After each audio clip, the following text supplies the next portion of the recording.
तैयारियां हो गई ना? देखो कुछ छूटने न पाए। स्वयं ओरछा की महारानी आ रही है। जी गुरुजी, सारी तैयारियां हो चुकी हैं। प्रसाद भी आ गया है। कहाँ है? वो देखिए, महारानी लड़ाई सरकार बलि का बकरा ये रहा।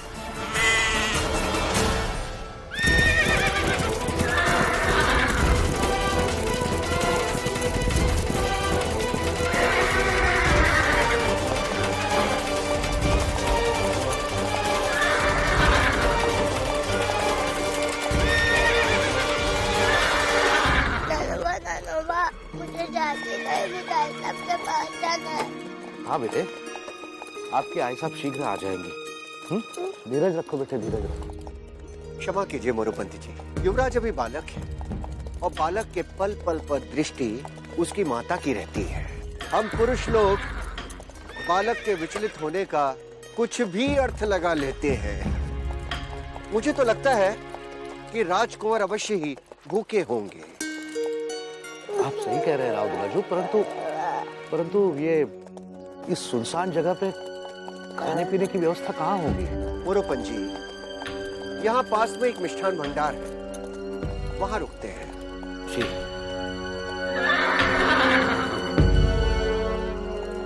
अभी रोको भाई। आओ, आओ बेटे, आओ। युवराज जलेबी खाएंगे। हाँ। गर्मा गर्म जलेबी देना जल्दी।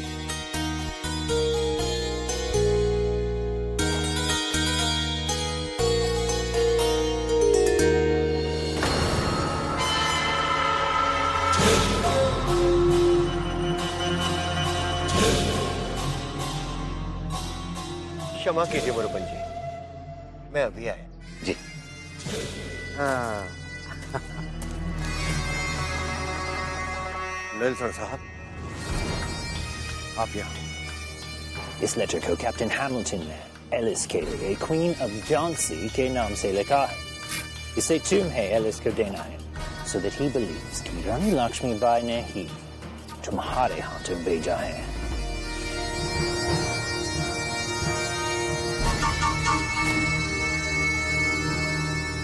ये तो बहुत ही अच्छा है। यदि ये पत्र मेजर एलिस तक कोई ऐसा व्यक्ति पहुंचा दे जिसकी विश्वसनीयता पर कभी भी कल्पना भी ना की जा सके तो। मैं समझा नहीं। नेल्सन साहब, यदि ये पत्र स्वयं मोरोपंत के हाथों पहुंचे तो कैसा रहेगा? बता। महारानी लक्ष्मीबाई ने मेजर एलिस को देने के लिए मोरोपंत जी को एक पत्र दिया है। ये पत्र मैं उस पत्र की जगह पर रख दूंगा। शाबाश, एक्सीलेंट।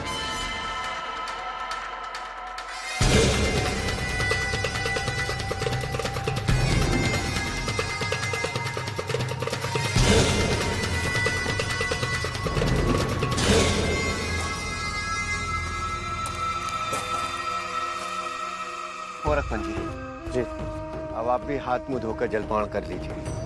तब तक मैं राजकुमार को जलपान कराता हूँ। जी।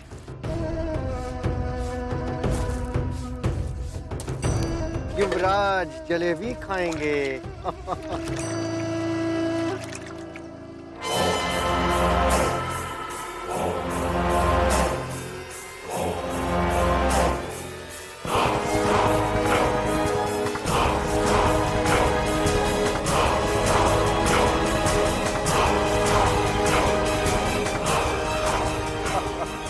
आइए।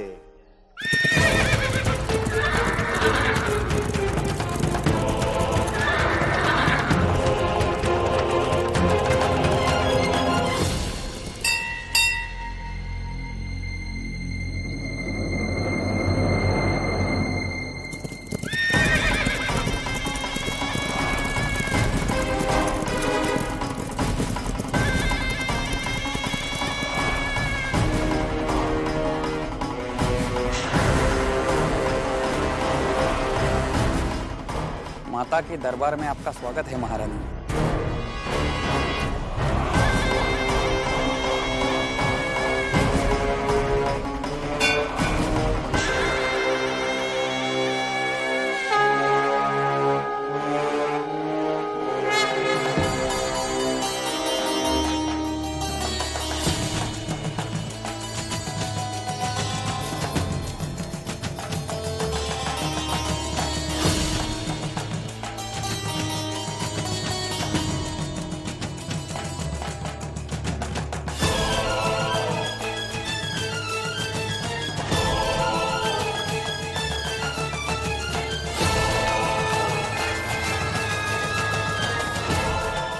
शस्त्र पूजा हो गई महारानी।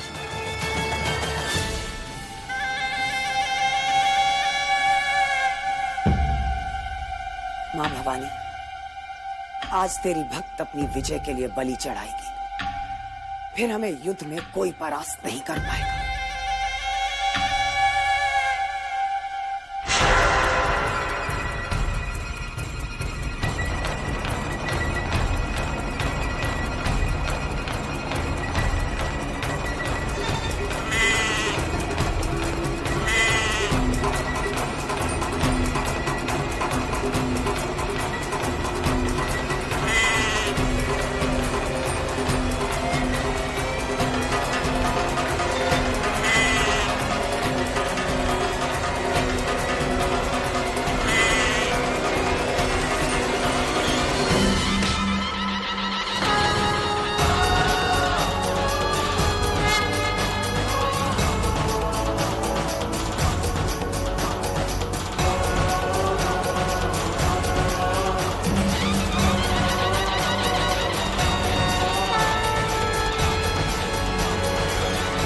तुम्हें इस निर्मम जीव की हत्या नहीं करने देंगे लड़ाई सरकार।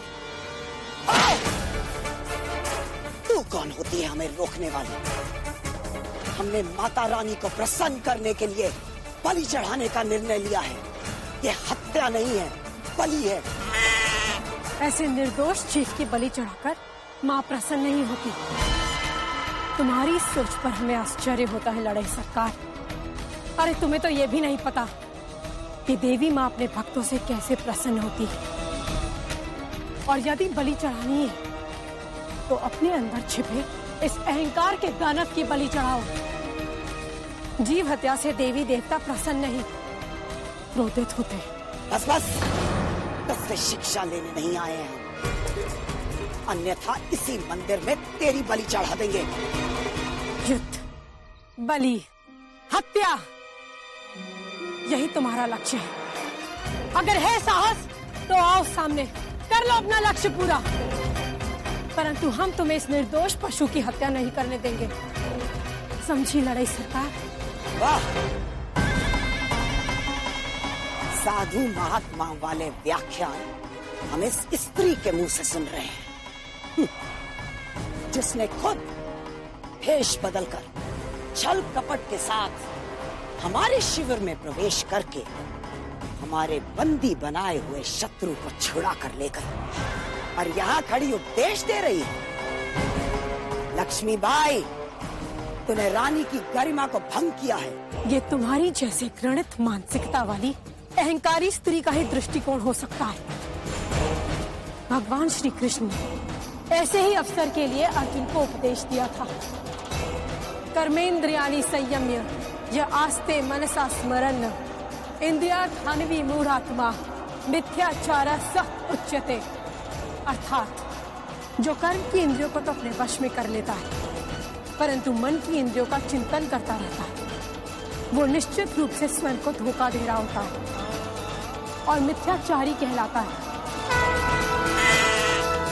ये बलि केवल एक दिखावा है लड़ाई सरकार। कर्म हमने किया है, अपनी धरती माँ की रक्षा के लिए किया गया हर कर्म सर्वश्रेष्ठ होता है। सच तो ये है कि ये युद्ध भी तुम्हारे अहंकार के कारण ही हुआ, अन्यथा हम तो अपने स्तर से उतरकर तुम्हें मनाने आए थे। हम ओरछा की महारानी लड़ाई सरकार का हृदय खेल के माध्यम से जीतेंगे। विजय महारानी साहब, भड़कना से हमारा हाथ हम के ऊपर आ जाइए। ये वालकर वंश कभी विश्वास के योग्य था ही नहीं।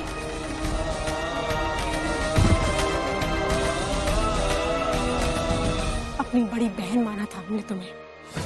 हम अपना हाथ बढ़ाए खड़े हैं। शत्रुता त्याग दीजिए महारानी सरकार और मित्रता को स्वीकार कीजिए। हम तुम्हारी दोस्ती स्वीकार करते हैं। ओरछा की महारानी लड़ाई सरकार झांसी की महारानी लक्ष्मीबाई को बंदी बनाने का आदेश देती है।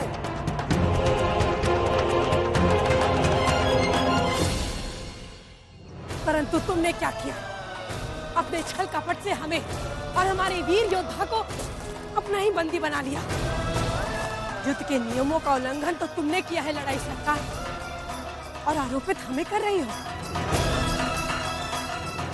सुनो, उस रात तुम्हारे शिविर में महारानी लक्ष्मीबाई नहीं बल्कि क्रांति गुरु आया था, और ये कोई छल कपट नहीं, युद्ध की रणनीति और कूटनीति थी। परंतु आज तुम्हारे समक्ष महारानी लक्ष्मीबाई खड़ी होकर तुम्हें चुनौती दे रही है। स्वीकार कर लो इस द्वंद्व युद्ध। तलवार भी है तुम्हारे पास और हम भी तुम्हारे सामने खड़े हैं। हो जाएगा निर्णय और फिर इस बलि की आवश्यकता नहीं होगी। संभवतः तुम में अपनी सेना या सेनापति के बिना लड़ने का साहस ही नहीं है।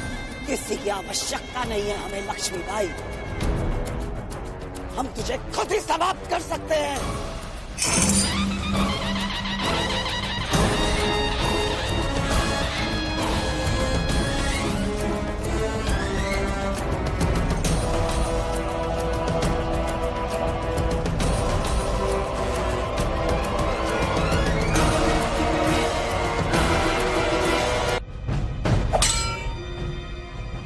आज तो हमारे हाथों नहीं बचेगी लक्ष्मीबाई।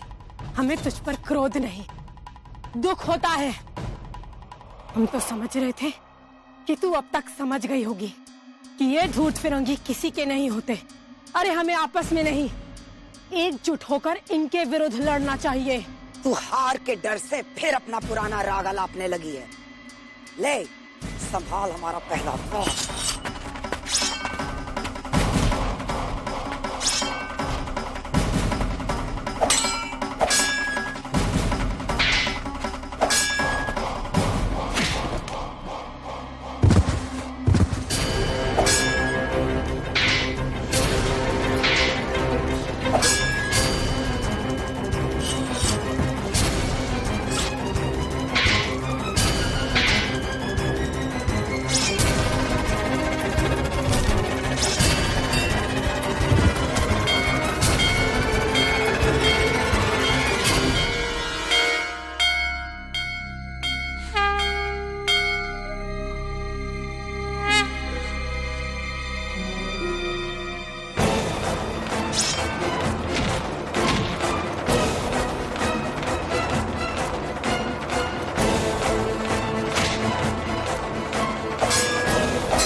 लड़ाई सरकार, हम चाहे तो तेरे प्राण अभी ले सकते हैं,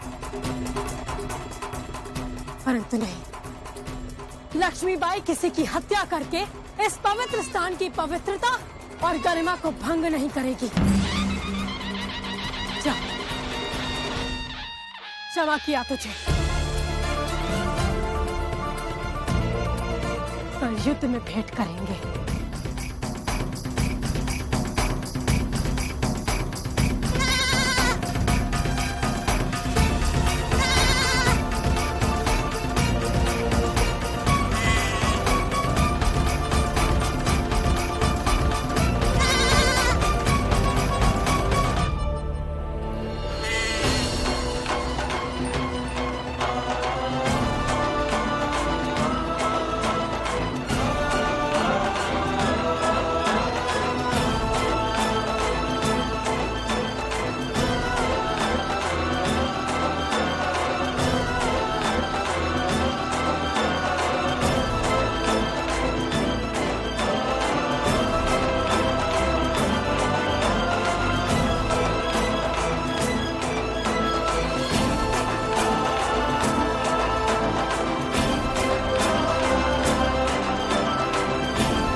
हक है।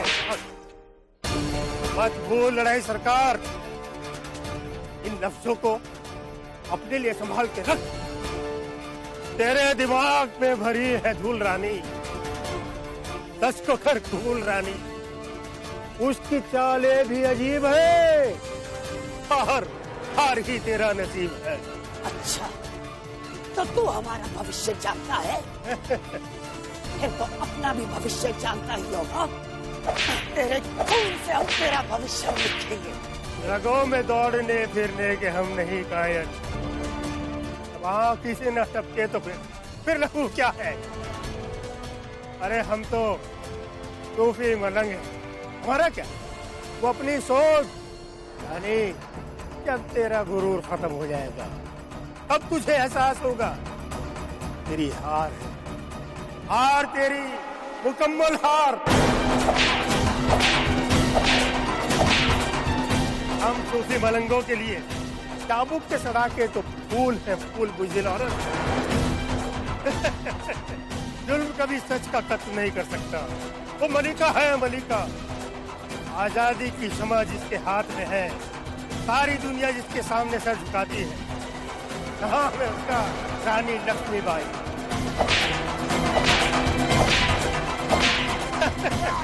ख्वाब है तेरा उसको हराना, हार तेरे नसीब में है। सोच ले रानी, जिसकी तू भक्त है उसने भी कबूल नहीं की तेरी कुर्बानी। पागल भिखारी, मानते हैं कि माँ दुर्गा ने हमारी बलि स्वीकार नहीं की, परंतु उसके भक्त की हक है कि वो बलि जरूर चढ़ाएगी। नर बलि चढ़ेगी, नर बलि। लक्ष्मी बाई की बलि चढ़ाएंगे।